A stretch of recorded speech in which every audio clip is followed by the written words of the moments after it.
Welcome to the Wisconsin Music Podcast.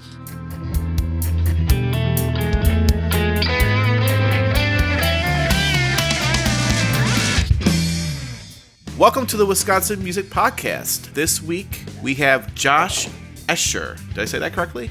That is correct. Yeah. All right, so we have Josh Escher.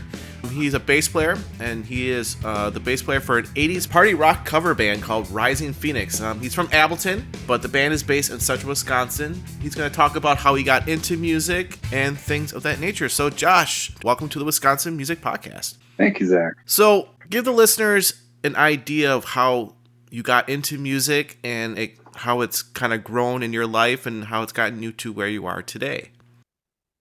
Yeah, so I kind of got started, I think, a little bit late. You know, a lot of guys that do what I do, what we do, you're a musician as well. I think a lot of folks are like, when I was 10 or whatever, somebody bought me my acoustic guitar and I got started or whatever. And I was kind of that kid. I grew up in a small town and there wasn't a lot of people doing music around me really. And so it was kind of one of those things where I was sort of a late bloomer. I think I was maybe 17 when I really kind of sat down and went, you know what? I think I want to play guitar. Saved up some bucks, went and bought myself a little student model electric guitar and just kind of got started, and we're talking 1997, 98. So okay. Like no YouTube, no, what were the tab centrals and all those there, whatever the heck those sites were that right. You'd get chord charts and tabs off of, but just kind of flying blind back in those days. But really, just kind of I wanted to be in a band. Like it was that was kind of always the thing. Like I picked guitar. I didn't have room for drums. I'm not coordinated enough for drums, really. Okay. But I just wanted to be in a band. So it was like, I was a kid who was, listening to a lot of Metallica. I think that's a lot of guys my age were, listening to Master of Puppets. Okay. And just going, holy cow, I that would be cool to do. And, just starting to go see concerts and like looking at folks on stage and just being like, man, I just really love to do that. That would be awesome. And then, so taking that, you said you started with guitar, but when I did the intro, it said you're playing bass. So how did you switch from guitar to bass? Yeah. So, tried to get a band started in high school. Wasn't happening. I just started playing guitar anyways. And like I said, small town, there wasn't anybody around. Got into college, got a band put together, group of guys that just lived on the dorm floor with me. Had a really good time. Ironically, the bass player in that band was a guitar player that switched over. He was a much better guitar player than me, by the way. Okay. But so I played in that band for about 2 years and just, kind of we weren't great. The band was called Severus. It was a lot of fun. I love those guys. Cool dudes. I just ran into one of those guys not all that long ago. We're talking, over 20 years ago now.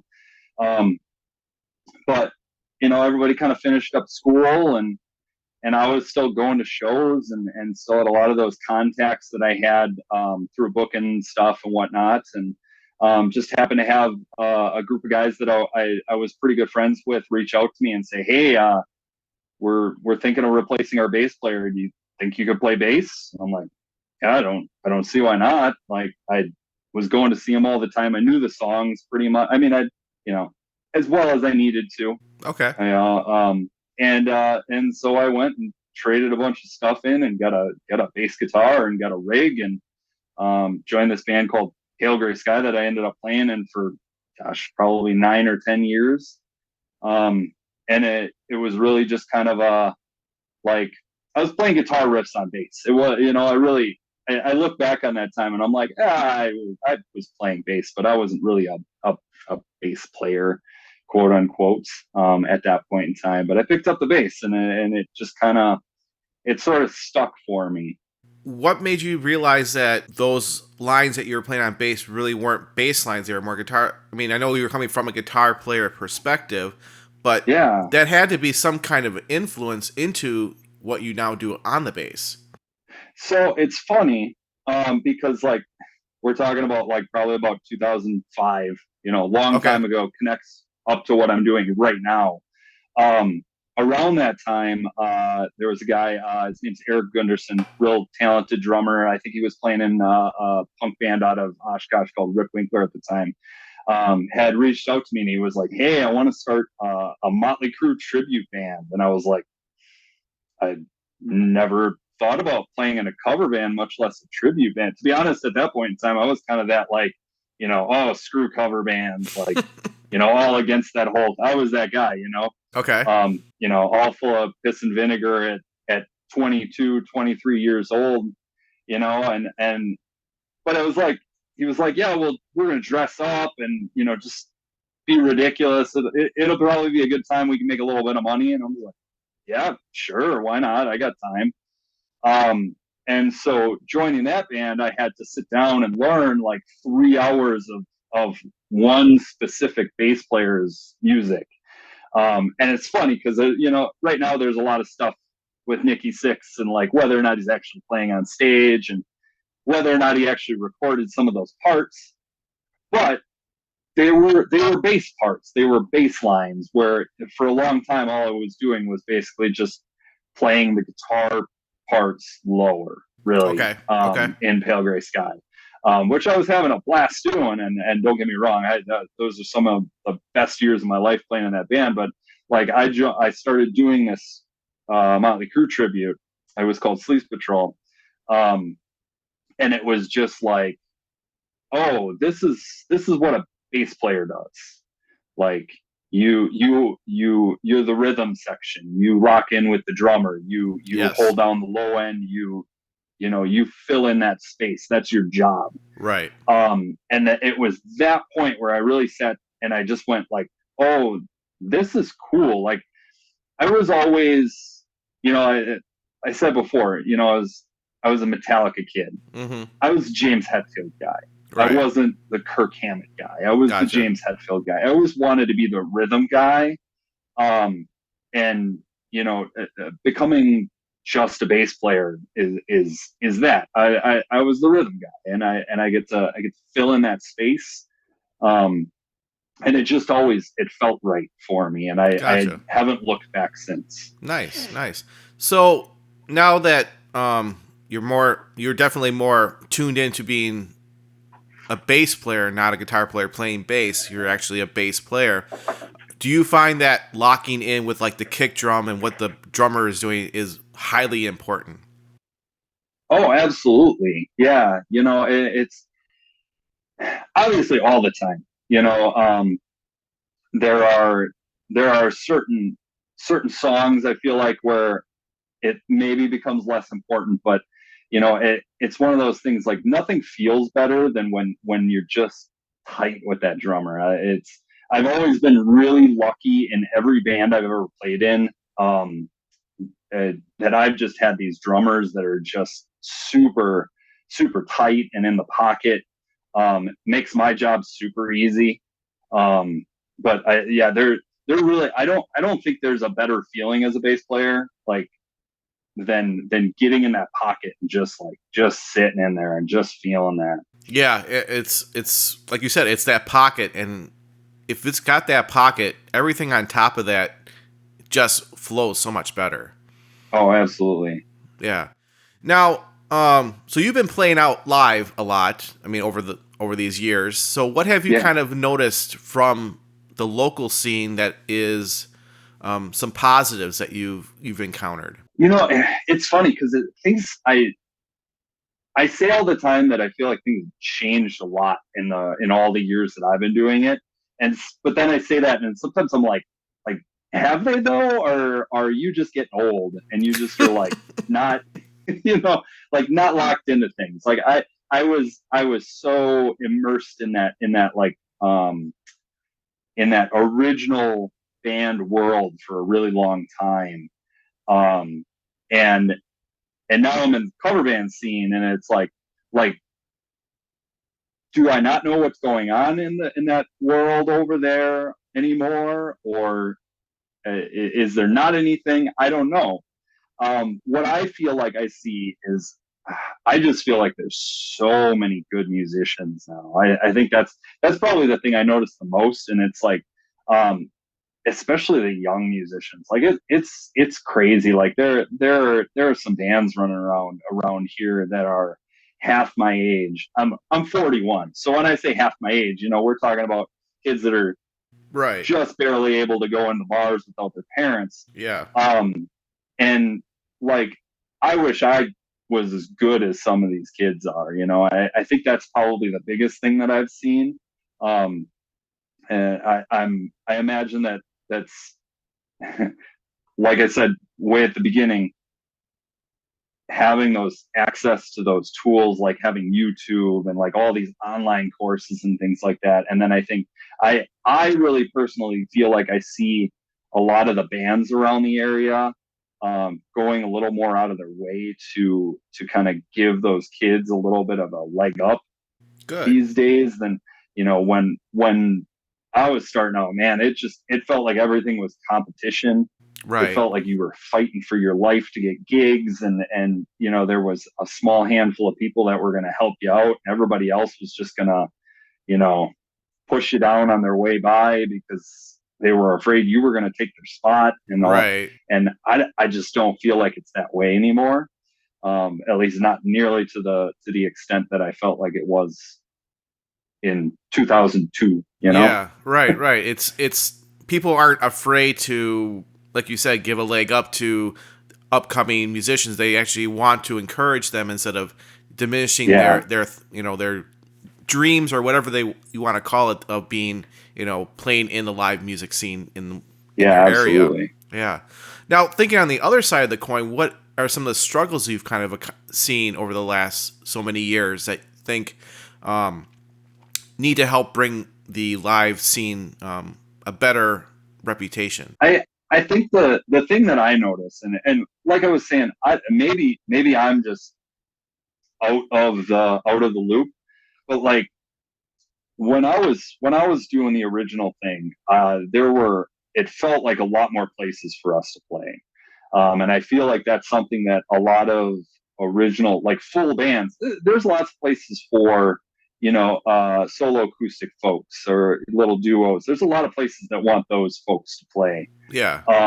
But full bands, all ages venues, those types of things. I think I'm from the Fox Valley, so when I speak, I'm speaking of Appleton, Green Bay, Oshkosh, that sort of area. Right. I'm not super tuned into what's going on in Milwaukee or Madison, but there always felt like there were places for us to exist as bands that wanted us in their places and really, really wanted to support what we were doing. And I'm coming from a place where that Pale Gray Sky, the band that I was in for all those years, I mean, we were a heavy band. I mean, we were doing the at the gates, like melodic death metal. Nowadays they'd call it metalcore. We were doing that sort of thing, and your average bar is not usually going to want us to come in and assault their patrons with what we were bringing, but there were a lot of places around that were open-minded to having shows with bands like us, and like there was a pretty solid group of bands around us that we played with often, and I just don't know if that exists as much. I know the few people that I kind of still keep up with these days, it seems like they play someplace and then they never played that place again. Okay. And so I don't know. Like I said, maybe I'm completely tuned out, and I'm just old guy now, and I don't know. But it always felt like there was small ages places for us to play. There were some bars that like to have shows like that every weekend. Those things are really important to a original music scene, I feel like. And it makes it tough. Like, if I were to start a original band tomorrow, I don't know where I would book a show. Yeah, it seems like Wisconsin, for better or for worse, seems to cater more to, and there's nothing wrong with them, but catering more to the cover or tribute type bands. Yeah. because that's going to draw in a crowd for most, places that are going to be serving alcohol or whatnot.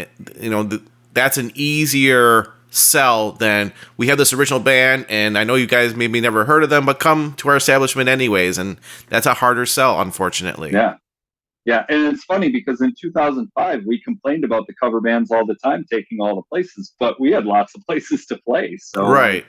And maybe we didn't know how good we had it. Maybe you never know. It's sometimes hard to look back and is it hindsight or is it just a different type of world now? Who knows? For sure. Yeah. Now let's talk a little bit about Rising Phoenix. Kind of give the listeners a lowdown on that group. What kind of music you guys are playing, who are you covering, where they can see you a lot. Things of that nature. Yeah, for sure. So it's funny because I brought up the Motley Crue tribute earlier, and I said that kind of ties into what I'm doing now. Yeah. So I'll be, probably by the time you put this out, I'll have 3 years in Rising Phoenix now.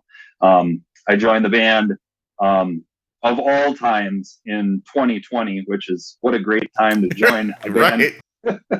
Right. October of that year. Just this thing, we were starting to play things again. But the band's been around for over 10 years now. Like you said in the intro, a lot of the band is from central Wisconsin, Marshfield, Wisconsin Rapids. Wisconsin Rapids is kind of like our unofficial home. Okay. That's sort of where they got their start.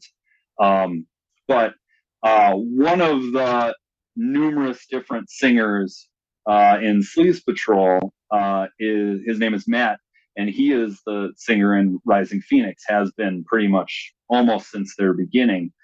So he and I had stayed in touch throughout the years. There was a few years there where I wasn't playing in bands. I was coaching roller derby of all things. Okay. So I'd kind of gotten away from playing music, and I was wanting to get back to doing it. I was playing in another band called Moonlight Bandits. It's just the Bandits now. And Matt had reached out to me and just said, "Hey, we're looking to replace our bass player. Really like to get you in here. Start learning the set." Before I even knew I was going to have an audition, start learning the set. So jumped into that. So Rising Phoenix, like you said earlier, kind of coined this. We're 80s party rock. You can kind of wrap your head around what that is. We play a lot of Poison, Def Leppard, Bon Jovi, Guns N' Roses, Skid Row, Whitesnake, Van Halen. I don't know. The list of bands that I type out in posts on social media is long, but you get the idea. Yeah. We're doing that sort of 80s, quote unquote. A lot of it's the hair metal stuff, that power pop rock type things. A little bit of 70s. We do some Kiss from the 70s. Little bit of 90s. We do some like Alice in Chains and stuff like that. But the vast majority of it is that 80s rock stuff. Gotcha. And we, as far as like where we're playing, like I said, we're mostly based out of central Wisconsin. So we do a lot of stuff, kind of up that sort of Wisconsin Rapids, Stevens Point, Wausau, like pipeline up that way. Gotcha. That's sort of our bread and butter. We've been really working on trying to get ourselves into the Fox Valley a little bit more. Here and there, we've had a few more Appleton, Oshkosh shows, some Green Bay stuff that we have coming up as well. Every once in a while, we'll get down more towards Madison. But just kind of working on playing a lot of those things. Really working on trying to expand out to playing fairs and playing, big events in the summer.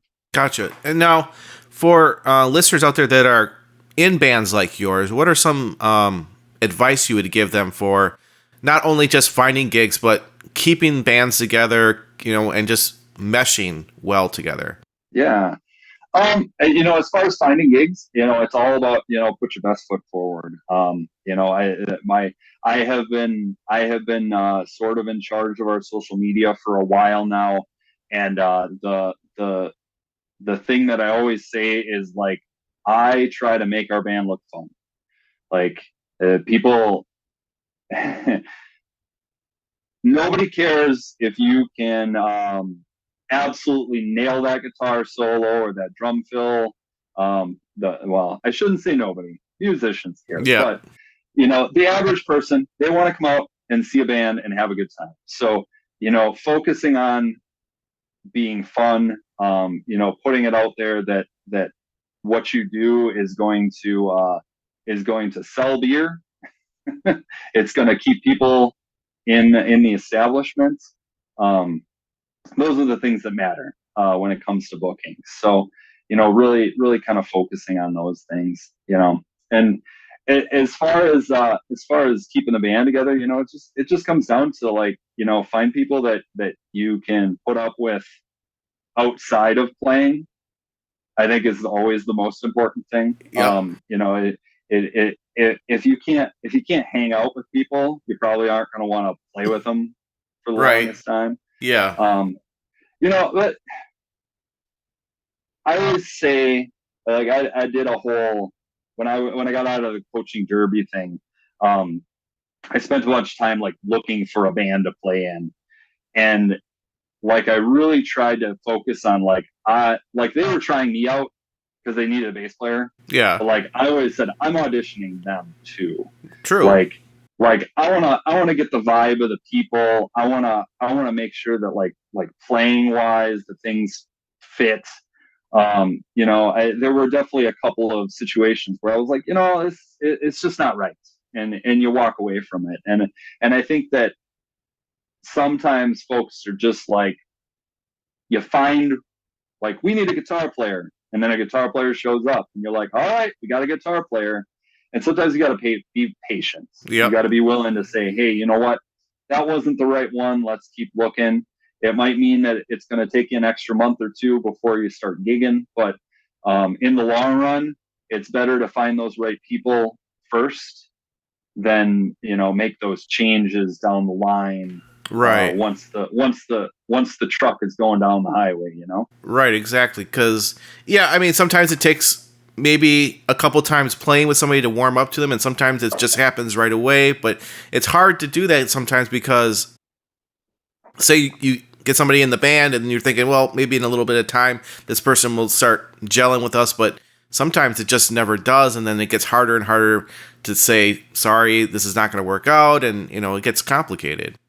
Yeah, for sure. I was having a conversation just like this with a buddy in a different band who is looking for someone right now, and he's like, you would be amazed at how many people like show up, and you tell them, we're going to do covers, and we do this, and this is where we're going to play, and whatever. And he's like, and then 3 months down the line, they're like, hey, how about we write a song?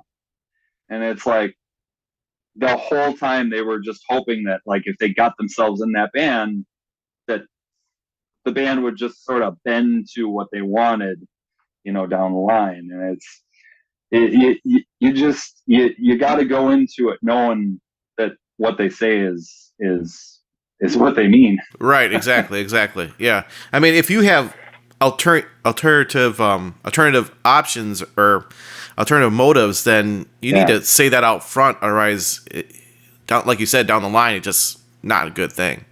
Yeah, for sure. Yeah. Now, sometimes I ask people, like, do they do recordings? And you guys do covers. So do you, like, record yourself, like, practicing and listening back, or do you do anything with recording at all with the group? So, not really. Prior to me being in the band, they definitely did some stuff, more to get some promo material together, things like that. We definitely, we get a lot of video, but most of that is more for content, getting those Instagram reels and, videos put up on Facebook and Right. Wherever else, Mm-hmm. those types of things. To be honest with you, I couldn't even tell you the last time I set foot in a recording studio. It's funny. I was just yesterday listening to your episode with Justin Perkins and thinking about like, holy man, that guy recorded my first band. Like, wow. Yeah, like, that was like a woo. Took me back, but that once again, we're talking 20 years ago. Yeah. but it's one of those things where, so our current promo video, as far as recording stuff, that's probably like the most recorded thing that we have. Yeah. And that was something we did off of, the videographer took sound direct off the board, so that he would have some good quality audio to mix up for our video. Gotcha. Which, going back to what you asked about, as far as booking and stuff, like I can't recommend more having a really good quality video. That what we have now is amazing. I think it makes us look so cool. It probably makes us look cooler than we are, but don't tell anybody. Well, you just told everybody right now. Yeah. Well, it is what it is. Right. But I have not done the recording thing in a long time. It was definitely one of those things that I'm sure a lot of musicians say. You have that love-hate relationship with that process, because it's so cool to get the finished product, but man, what a pain. It's a if you want it done right, it is definitely a process, and it's not a short road for sure. No. Tuning.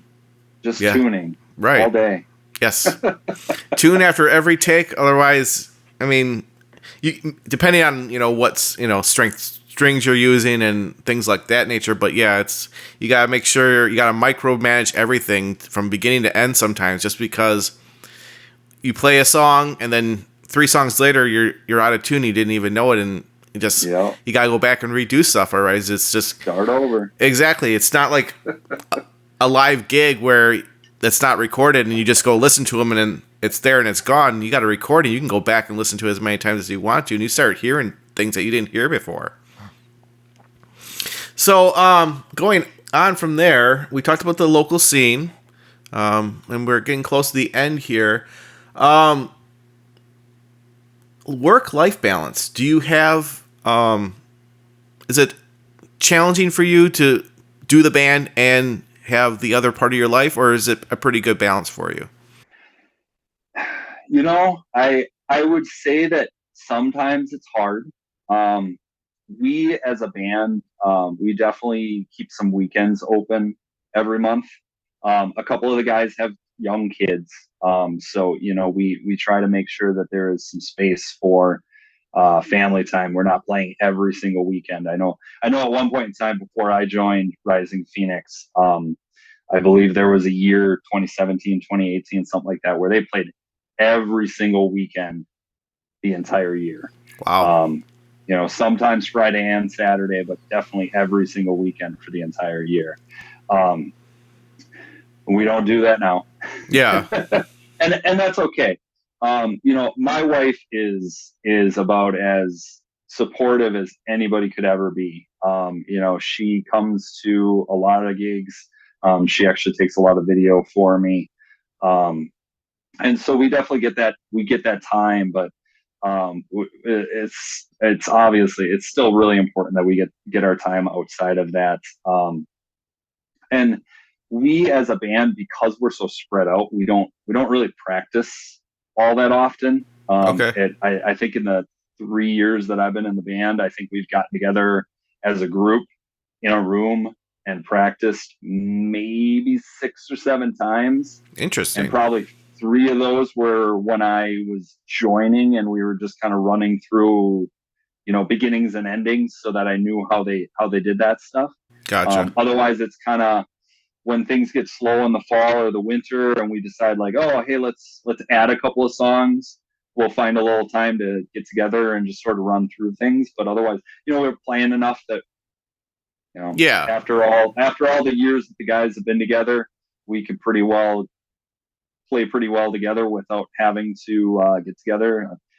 Our practice space is like 2 hours from me, so that would make it challenging. So not having that practice component definitely makes it a little bit easier to sort of balance things out. Good. Gotcha. Cool.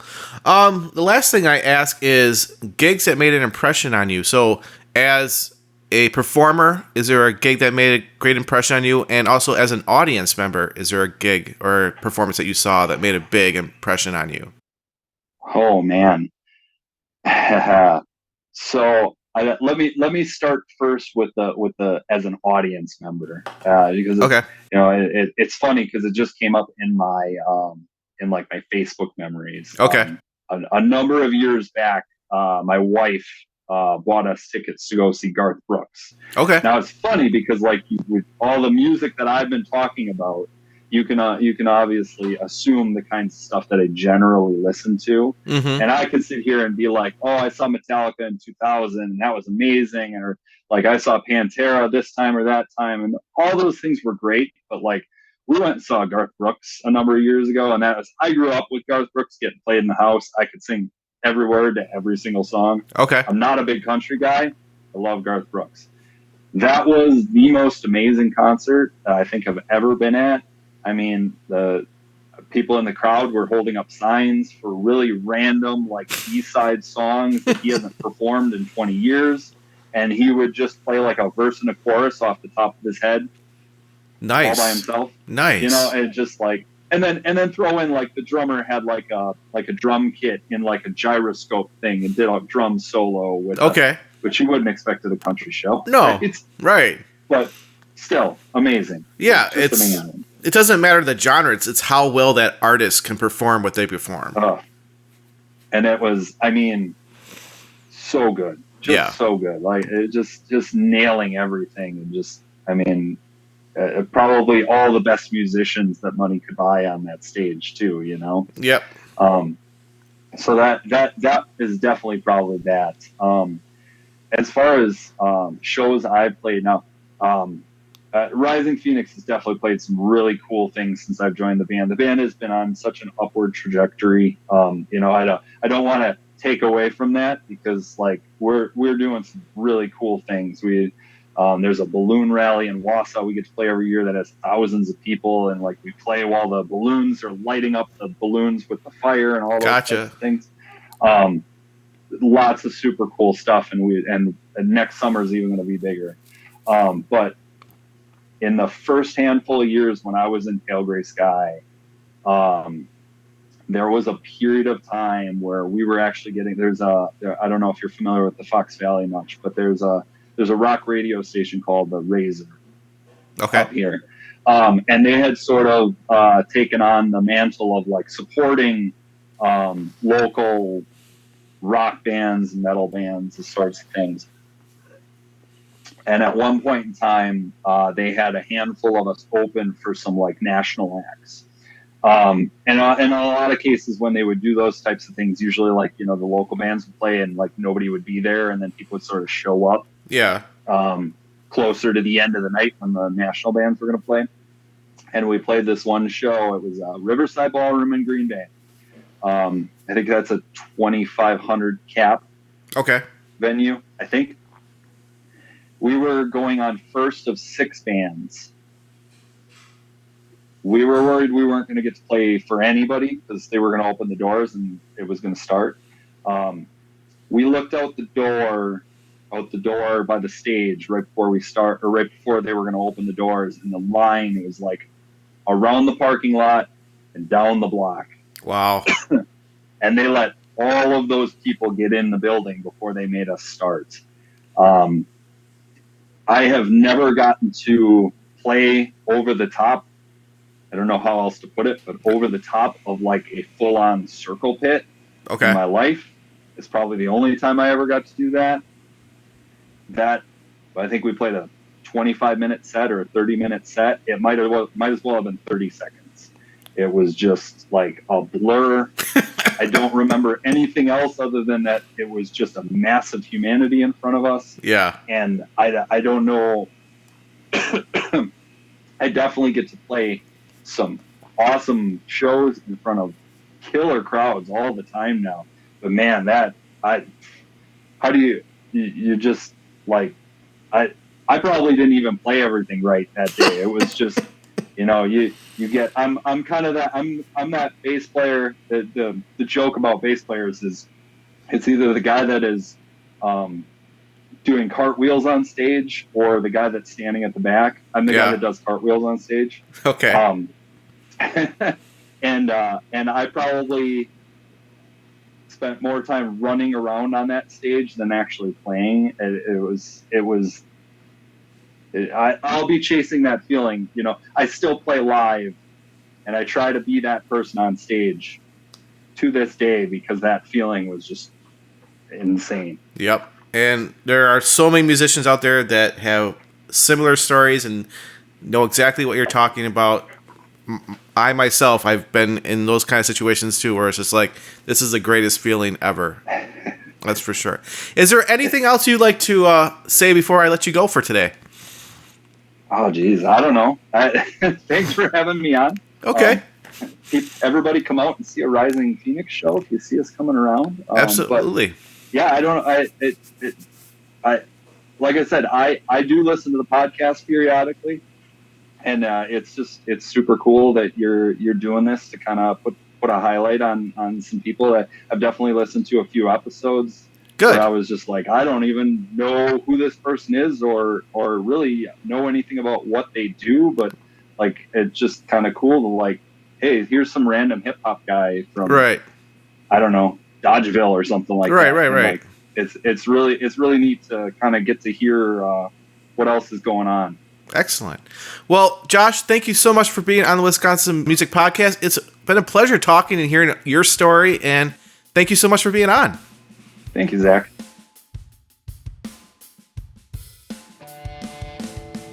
Well, thanks again for tuning in to another episode of the Wisconsin Music Podcast. Once again, I'm Zach Fell, your host and creator of the Wisconsin Music Podcast, where I love to amplify the great sounds coming out of the Wisconsin state. We have great talent here, great support, great listeners. Thanks to Fox Cities Indie Radio for syndicating this on Wednesdays and Sundays, along with their other great programming. So make sure you check out the Fox Cities Indie Radio. And thanks to this week's guest, Josh Escher of the band Rising Phoenix. If you'd like to be on the show, just go to wisconsinmusicpodcast.com, fill out the guest request form up at the top, ask for your email and your name, and then I'll send you an auto email asking you for more information. If you are enjoying these episodes, please consider donating to the Wisconsin Music Podcast. Donations help pay for the website and putting the podcast up on streaming services, and also getting our name out there to all Wisconsinites and others that are interested in our great music here in Wisconsin. Donations are secured through PayPal and Stripe. All you have to do is go to the website and click on Donate to WMP. And also make sure you like and subscribe us on all social media and on YouTube. Once again, thanks for tuning in, and we'll see you next week.